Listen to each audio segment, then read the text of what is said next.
makers, it is Jo here from Minerva, and we're doing a little follow-up knowledge today based on a video that we did put out on how to clone a t-shirt. It was super popular and some people had some further comments where they wanted to find out either how to clone other garments or they had specific questions about cloning a garment. Cloning a garment is when you take an original ready-to-wear piece or something that you've already made, it's worn out, somebody's grown out of it, you want to change it in some way or you want to add another feature, and instead of using a pattern you use the actual fabric garment piece as the starting point for making your own pattern. It's sometimes seen cloning as a way that new sewers think is a great way to start sewing, because you're holding a garment in your hand, it looks flat, it looks like you can draw around it and recreate it. But in my opinion, it's actually a skill for a slightly more intermediate sewer, because of course when you've got your own garment you're not going to have any instructions to follow afterwards. So you need to have some sort of background knowledge about how these things come together. You may have followed instructions in a previous pattern of how something comes together, so you can bring all of that to your cloning project. Today we're going to make a pair of elasticated trousers.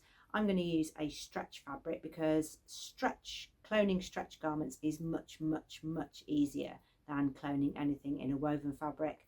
Woven fabrics tend to have darts, zips, a lot of extra features and shoulder width, so you'll need much more skill in knowing how to draft all of those parts of a pattern that make them fit a 3D body. If you think you want to do some cloning but you're not sure where to start, then another avenue that you can go down is to follow our tutorials on how to draft your own pattern. So if you follow Izzy all the way through her series, they're really fantastic. If you start with the skirt block, you can start with that, and that's another avenue to cloning your own clothes. You make your skirt block, you compare that to your ready-made garment, and then you can add and take away features. The more videos she puts on, the more different details you can recreate. There's all different sleeve finishes. She's got trouser ones coming up soon. She's got tops, so you can add a top to a bottom and make a skirt. So that might be a different way to think about cloning something that you really want. Today, I'm just going to stick with cloning a garment from ready to wear to having another copy of it. And I'm staying on the stretch route because I think that's easier for beginners. It means you've got a little bit of give in the fabric. Your seam allowances don't need to be quite so accurate. And while you're doing this kind of project, there's always a little room for error and you will be on the fly a little bit while you're sewing. So it does mean you need quite a bit of confidence while you're sewing. New sewers often think that cloning a garment will be easier, maybe cheaper than buying a pattern and going through the process of a pattern through to a garment, but actually all you're doing is recreating that. So you can either make your cloning piece into a pattern piece so you can use it over and over again, or you can clone straight to fabric, which is slightly more risky because you're cutting straight into the fabric. It's not necessarily a cheaper way of doing it. Sometimes getting a pattern is good because you've got a basis to start with and you can maybe do some hacks and adaptations there, and you'll always have the pattern instructions so that you can construct your garment and put it together. People might be cloning garments for lots of different reasons. You might have an old garment that's worn out and you want to recreate it.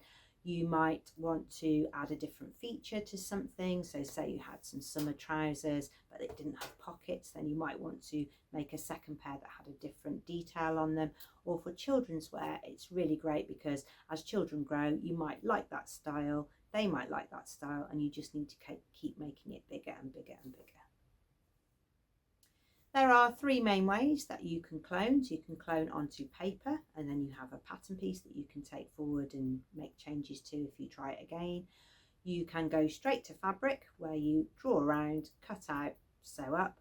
Or if you've got a garment with more details, then you might choose to take apart some of your original garment so that you can really see where any hidden things are in the pattern draft.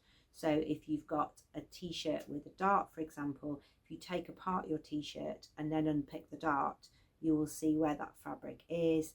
If you've got a t-shirt that has a yoke and a gathered front, for example, if you take it apart, you'll see how much gather is in the front to allow for the right amount of fabric in the right places.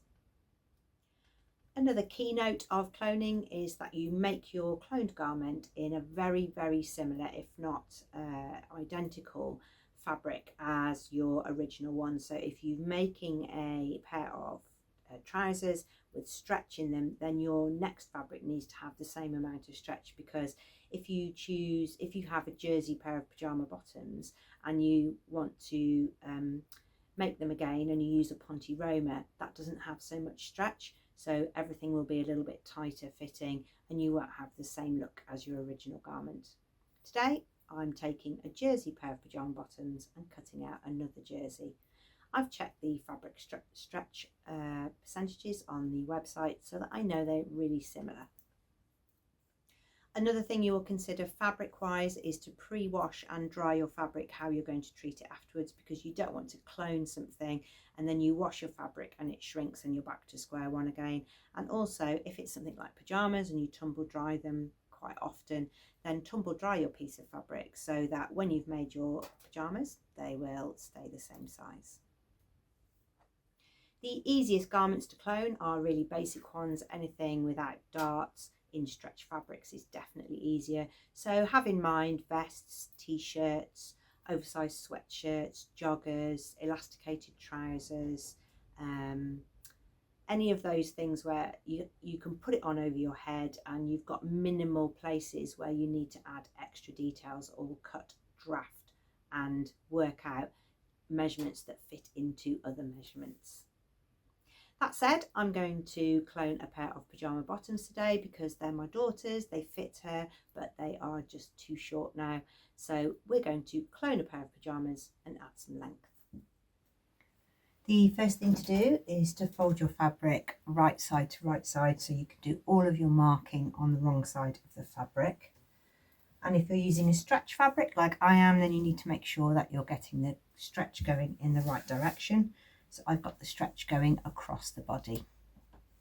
These are the pajama bottoms that I'd like to clone because the waist, the crotch length and the thigh width is all fine. They've just been grown out of, so they're not long enough. So I just want to make exactly the same pajamas but longer. You can't just cut out the same for the back and the front, because a back crotch is longer than a front crotch. So if you just fold your trousers in half and draw around them as they are, then it will ride down on your back. You won't have enough room in the back crotch for your bottom, which might be fuller. And you also need to assume that this is out flat and it hasn't got the elastic in. You can't draw this line here. It needs to be like this. I've got a tape measure so I can get more length on the trousers. I've got a marking tool, a bit of chalk, and I'm going to work on the back leg first. So fold your original pajamas fronts to fronts. That will give you how long the extension is of the back crotch, and match up the side seams. And really accurately fold your summer trousers, pajama bottoms, leggings or joggers or whatever it is that you're doing in half. And you might find that just pinning that together or putting some clips in will hold it in place. Other things you can do at this point are, if you're making summer trousers, for example, from a ready-to-wear pair, you can mark where you'd like to put an inseam pocket. If you want to add an extra detail, so you could add inseam pockets to a garment that maybe you didn't have pockets on before, but you would like to add that feature. I'm going to place the pajamas onto the fabric, and I don't have a grain line to work on, so I'm going to have to imagine that down the centre front of the pajamas, and I've got a good line here with the trees, is on grain with the fold of the fabric. Truly finding the grain is quite difficult without a pattern piece, but you need to try and make them as accurate as possible so you don't get a twisted leg on your trousers. I'm happy with this outseam position. It is on grain as much as I can get it, and I've got that little bit of extra crotch protruding out so that I can make sure that the back leg pieces are a little bit bigger in the crotch length than the front pieces. You need to make sure the waistband is lined up, and I'm going to draw this out seam. I'm going to start here at the hip notch. And you can choose to do this in two ways. You can either draw around your pieces and then add a seam allowance, or you can add a seam allowance as you draw straight onto the fabric. I'm going to draw around my garment.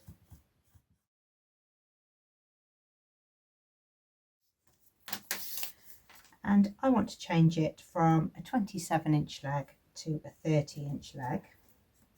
So I'm marking where the 30-inch mark is, and I will add my seam allowance onto there. You'll notice I haven't done around the top end. If your original pair are beyond repair and you're not going to keep them, you can cut the elastic. If you cut the elastic, you'll get a really accurate representation of your waist amount, and if you like the amount of gather, then it will be repeated. I'm going to keep the elastic in and stretch the fabric to its full capacity. I'm going to spot it to there. It's stretched to that little rose. And for the crotch, the centre front seam is going to be quite vertical.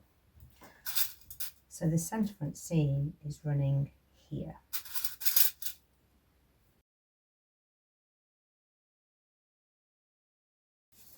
This extra bit here and this extra bit here will be double the ease because you'll have it on both back pieces. So that's what will allow the amount of gather that I've got at the moment. It always looks a little bit ad hoc when you're doing this kind of thing, but you really are experimenting and working as you go. You need to make sure that your fabric has the same amount of stretch as the one that you're replicating, otherwise you won't get the same amount of ease. Okay, so you've drawn around your pieces. That would be called a block. So that's the exact replica of your garment. But now you need to add some seam allowances. You must do this, otherwise everything will be too small when you put your garment together. I've got the base shape of my pyjamas. You probably can't quite see it because I've got a yellow roller or the orange tool. But now I need to add anything extra on top. So I definitely need to add the turnover for the casing. The casing width is 1 1/4 inches. So I'm going to add that to the top of the trousers.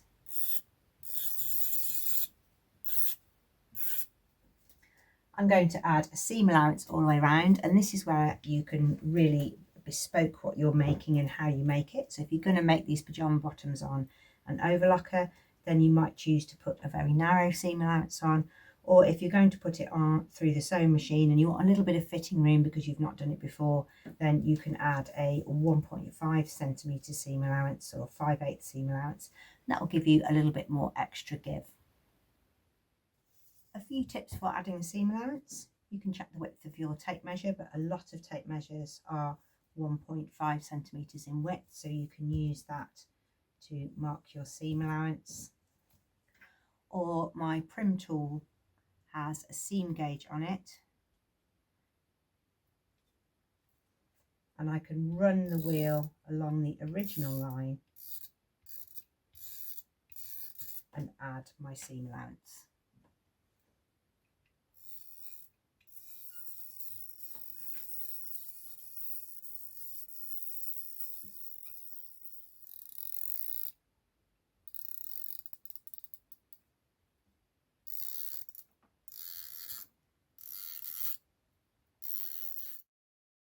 Before you cut, don't forget to add your hem allowance. So you can change this if you want to. You can make it a deeper hem, you can make it a narrow hem, and you'll also need to just make sure that you've got the seam allowance is included on all the parts of the pattern that you will need where you'll be joining two pieces together. Next, you can cut out your back pieces. and you're ready to start working on the fronts.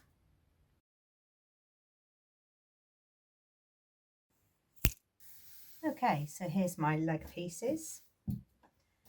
I have marked them with a little double notch on the crotch so that I know these are the back pieces. I've also got my chalk markings here to show where to turn down for the waistband. And I've got that added length at the bottom with my hem allowance. Okay, let's look at the front pieces. My fabric doesn't have a directional print, so although I had the crotch here and the hem here for the back pieces, I can turn around my pattern piece because I'm not going to disturb the print at all. It just means I've got more room here at the top for the wider part of the trouser piece. I'm going to fold the trousers back to back, and then that will give me the front crotch measurement, as long as I just make sure that the corner of that crotch is visible, and I join up the inseam and the out seams to find the leg length. I'm going to repeat all of the things that I did before. I'm going to draw around the trousers and then add my seam allowances. I'll need to remember to add the hem and the upper casing. I'm going to find the grain line and make sure that the fabric is cut on grain, and I'm going to add the length to the hem, which is this end. This time I've folded the crotch here and my front crotch is a little bit shorter. You can see there the back is slightly higher up. So this time I want to take my measurement here so that I've got a shorter crotch at the front. I will need to ease that in onto my back outseam because that's going to be a little bit longer, but with a stretch fabric you can. If you've got a non-stretch fabric, then you might need to just curve that waist out a little bit so that your side seams match up. Again, it's all trial and error. There's lots of different ways to do it, but I'm just showing you today a way that I like to use. I've done it lots of times before.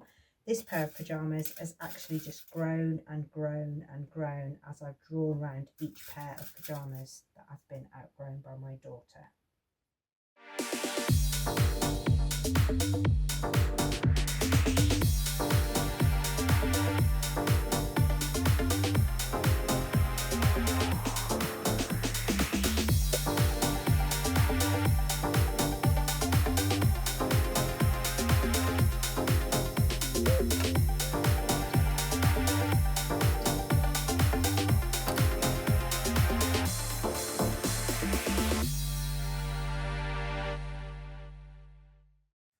When you put your pieces together, you can check the outseam to check that they're the same length and make any adjustments. You'll notice that your back leg is a little bit wider, the crotch is a little bit longer, and there's a little bit more room in there for a bottom. The front crotch is a little bit shorter, but that's where you can change things. So if you've got a ready-to-wear pair of pyjamas and they're too low in the crotch, you can still draw around them and shorten the crotch. You could even do it onto a paper piece so that you can then repeat that pair once you get the fit right. I've done mine straight to fabric today, but you can do everything that I've just shown you onto a piece of paper and keep that as your new template. Because today's video was all about cloning, I haven't done a section on how to put together a pair of pyjama bottoms. We have a couple of videos on that playlist for pyjamas if you want to check that out, especially if you need to know the construction details and you don't just know how to put a pair of trousers together. What I really want to show you in our cloning video is that when you've made them, you can compare them at the end and you can see how far out you were and whether you need to make any adjustments, especially if you've made a paper pattern template and you want to adjust it a little bit so you can use it over and over again. The test once you've made them to check you've completely cloned, so that if you try this process again you can either get better at it, you can improve, or you can add different features, is to refold your original pair fronts to fronts. So this is the back crotch and this is the same length. You can fold them back to back and this is your front crotch length. Here are the two pairs.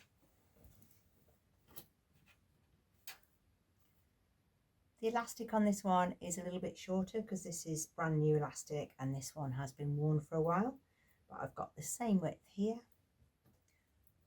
but this time they're 3 inches longer. So that's how you clone elasticated trousers. You need to be aware that you can't just fold them in half and cut 4 pieces.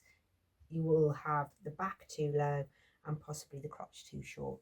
So I've got now a second pair of pyjamas.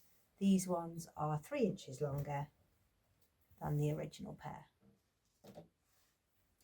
One of the things you might want to add is a label. So this one has, this is the back, particularly useful if you're cloning children's clothes and they're used to using the label as a way to help dress themselves.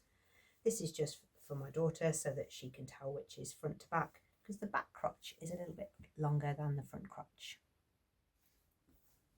Some of the comments we received were about cloning more complex garments, and my advice for this is to try and find a pattern that's really close to the garment that you want to remake. So for example, a couple of people asked about cloning jeans, and I've made lots and lots of jeans and I love the process, I love the detail of it, I love all of the different parts and the sewing, but to clone all of those pieces would be such a headache. Your best bet if you want to clone a pair of jeans is to take a look at our jeans patterns on our website, find one that's the closest style to the current ones that you have, and then use that as a basis. And you can keep offering up your original jeans to find fits and little details that you like, but it's a really huge job to clone something like a pair of jeans. It will take a lot of toiles, a lot of fabric, a lot of maths and a lot of pattern pieces, cutting out and making sure that they all fit together. If you've got something like a skirt, so somebody mentioned that they had a skirt with really nice go days on, but it had worn out and the fabric had gone quite old over time, then I suggest you unpick some parts of your garment and use those as a pattern piece. I hope that answers some of your queries, and we'd love to see any of your comments about elasticated trousers, which is what we did today. For those who ask, today I'm wearing 2 handmade garments. So the first one is the Amara vest from Tessuti. It's a really oversized vest. It's got bound edges. This one is made in waffle, so it's really light, but it's a really nice extra layer. And underneath I've got the Mandy boat neck tee, which is also from Tessuti. This is a sort of drop shoulder long sleeve t-shirt, and I love wearing these 2 garments in combination. Thank you very much for watching. I hope that has given you a little bit more add-on information to the t-shirt one. So the t-shirt one was made on paper. Today we've drawn straight onto fabric. I know that some people had some trouser questions, so maybe that today might have helped you to think about whether you can clone a pair of trousers. Some people asked about leggings, so I'm going to do another video where I clone a pair of leggings, because there you've got negative ease. So I want to make sure that if you clone a pair of leggings, you don't get a pair that are too small, or you don't get a pair that are all baggy. We would love to see anything that you have been making, so do make a free account over at Minerva and share your makes there. It's really interesting if you've cloned something or you've self-drafted something yourself. It doesn't have to be fabric or patterns from Minerva. We just love to see what everyone has been up to. It's a really great place to be inspired by other sewers and Minerva makers, and it's also a good way to keep track for yourself of descriptions and notions, fabrics and patterns that you've used. Thank you very much for watching, and we'll see you very soon.